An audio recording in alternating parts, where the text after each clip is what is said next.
హరే కృష్ణ. దయ, కృప. వర్షం ఎప్పుడైతే ఆగిపోతుందో చేతిలో ఉన్న గొడుగు భారం అవుతుంది. మనం వర్షం పడేటప్పుడు గొడుగు తీసుకెళ్తాం. వర్షం ఆగిపోతానే మళ్ళీ ఇంకా ఆ గొడుగుతో అవసరం ఉండదు. ఎక్కడో ఒకసారి పెట్టేయాలి, లేకపోతే దాన్ని బరువు అయిపోతుంది. చేతిలో ఖాళీ గొడుగు పట్టుకోపోతూ ఉండాలంటే. అదేవిధంగా మనకెక్కడి నుంచి అయినా కానీ సహాయం అందుతూ ఉంటే, లేదా మనం సహాయం చేస్తూ ఉన్నా సరే, ఆ సహాయం వచ్చేంత వరకు మాత్రమే, అందుతూ ఉన్నంత వరకు మాత్రమే మనం చూపించే కృప కానీ, మనం చూపించే విధేయత కానీ, లేదా మనం చూపించే కృతజ్ఞత కానీ, ఇవన్నీ కూడా ఉంటాయి. ఎప్పుడైతే మనకు ఆగిపోతాయో ఆ వినయం కనపడదు, ఆ కృప కనపడదు, ఆ దయ కూడా కనపడదు, స్టాప్ అయిపోతుంది.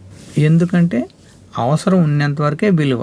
అవసరం ఎప్పుడైతే ఉండదో మళ్ళీ దానికి విలువ ఉండదు. గొడుగు కూడా అవసరం లేనప్పుడు పక్కన పెట్టేచ్చు. మనకు అవసరాలు కానీ ఏం అందలేదనుకో, లేదా మనం ఇచ్చేటి కూడా ఆగిపోయినాయి అనుకో, మళ్ళీ ఆ విధేయత కానీ, ఆ కృతజ్ఞత కానీ ఏమి ఉండవు.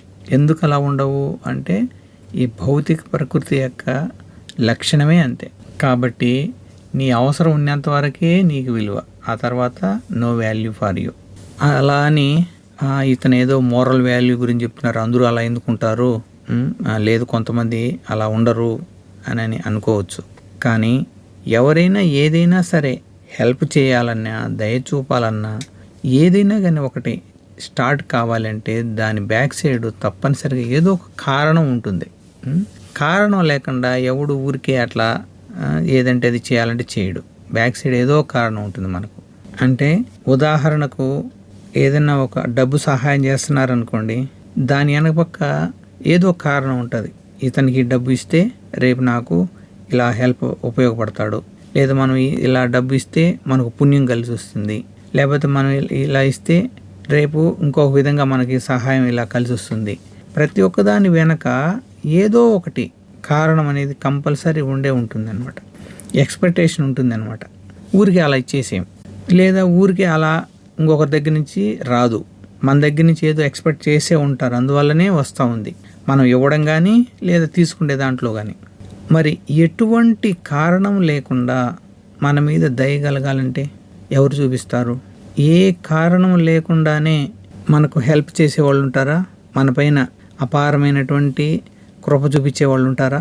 మనపైన దయ కలుగుతుందా? ఉంటుంది. ఎవరికి? కృష్ణ భగవానుడికి.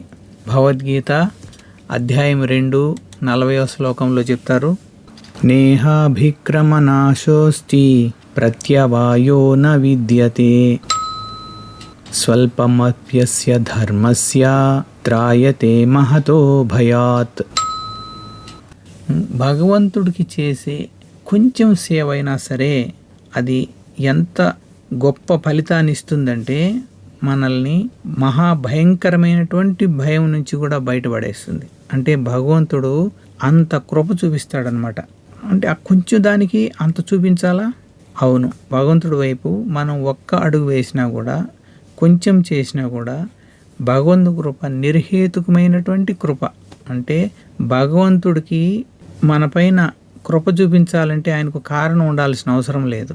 అందుకే ఆయన చేసేటువంటి కృపను నిర్హేతుక కృప అంటారు అనమాట. ఆయన చూపించే కృపకు, ఆయన చూపించే దయకు కారణం ఉండాల్సిన అవసరం లేదు.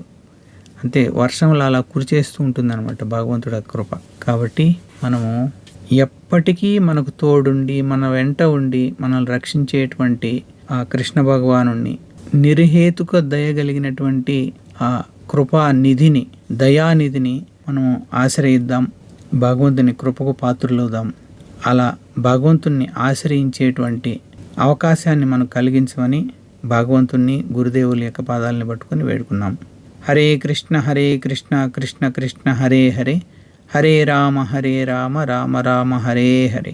జగద్గురు శ్రీల ప్రభుపాదకి జయ. అనంతగుడు వైష్ణవ భక్త బృందకి జయ. శ్రీ హరినామ సంకీర్తన మహాయజ్ఞకి జయ. నితాయ్ గౌర్ ప్రేమానందే. హరి హరి బోల్. హరే కృష్ణ.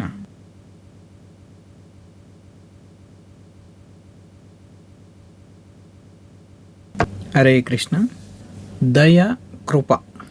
వర్ష